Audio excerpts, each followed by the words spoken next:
Silenci, silenci, que ve el senyor Florenci,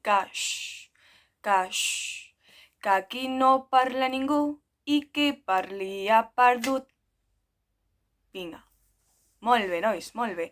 Vinga, avui hem d'estar en silenci perquè avui us estaré explicant un conte molt xulo.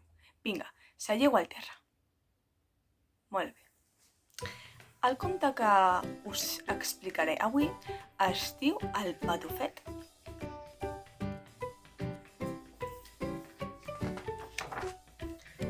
Una vegada hi havia un nen petit com un conillet. Era molt valent i eixerit i li deien en Patufet. Vivia en un poble de muntanya i a l'estiu, pels prats, feia la viu-viu. Papallona, queda't a jugar una estona.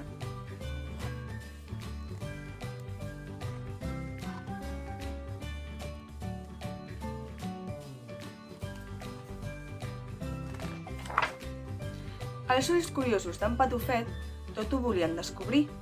Un matí va sentir una oloreta al rebost, que era ple d'allò més bo, i tant era el seu delit que sense adonar-se'n va caure dins del pot de la mel.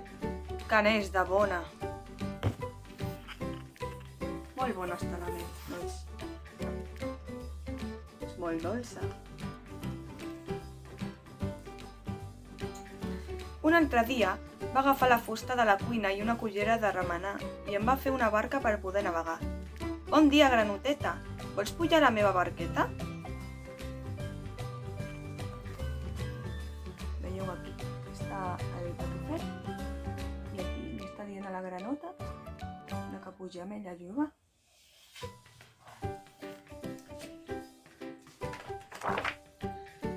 Un dia, un pardal li va dir: vols venir a jugar amb mi?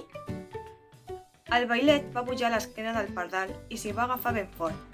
Van arribar tan amunt com el campanar de l'església.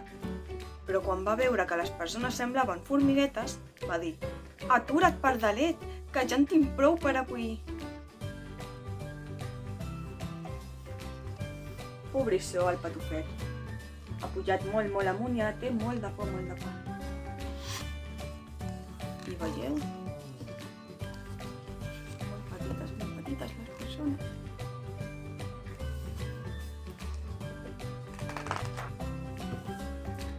Aquella nit, quan ja era al llit, va sentir els seus pares que comentaven: aquest nen només pensa fer disbarats. És massa atrevit, algun dia prendrà mal. I en Patufet va decidir demostrar als seus pares que també sabia fer coses de profit.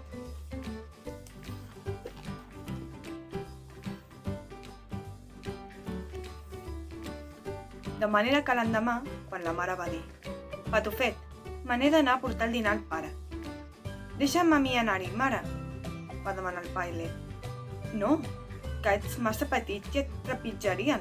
A més, també he d'anar a comprar safrà. Però tant va insistir el Patufet que al final la mare va cedir.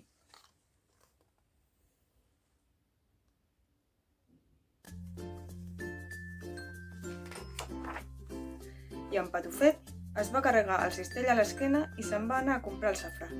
El botiguer no veia ningú, però tant va cridar en Patufet que al final el va veure sota el taulell i li va donar el safrà.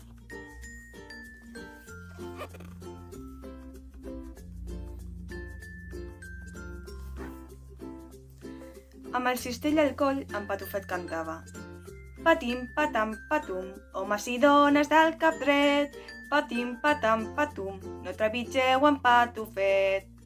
I de sobte, però un bon ruixat d'estiu va sorprendre el noiet.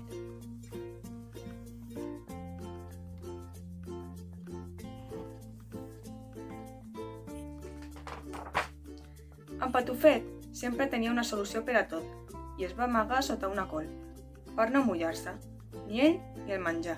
I tan cansat estava que tot esperant que parés de ploure, es va dormir.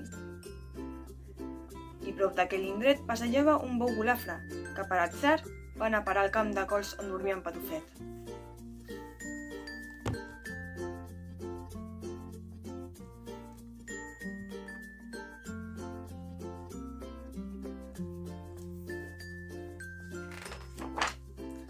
Quan va veure i ensumar aquelles cols tan maques, el bou no s'ho va pensar dues vegades, que en un segon es van passar la col i amb la col en Patufet i el cistell.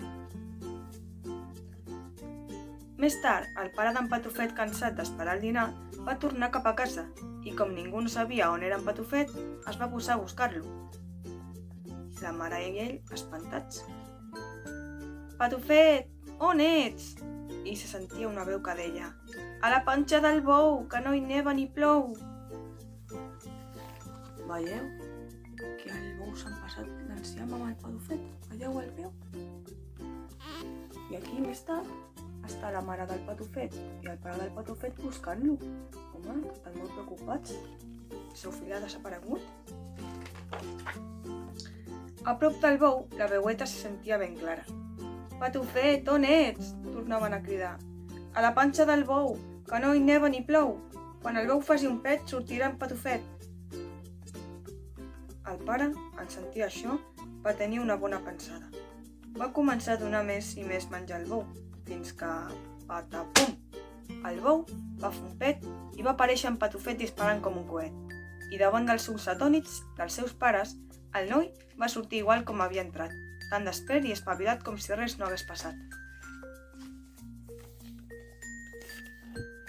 Ara li donen molt de menjar al bou i surt el Patufet amb un pet.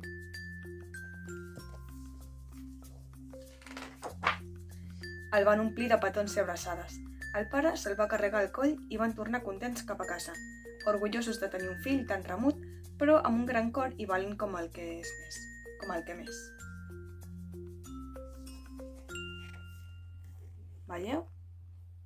El Patufet ha sortit sa i estalvi del bou i se'n van cap a casa. Molt orgullosos els pares. I conte contat, doncs ja s'ha acabat. Què? Us ha agradat el conte?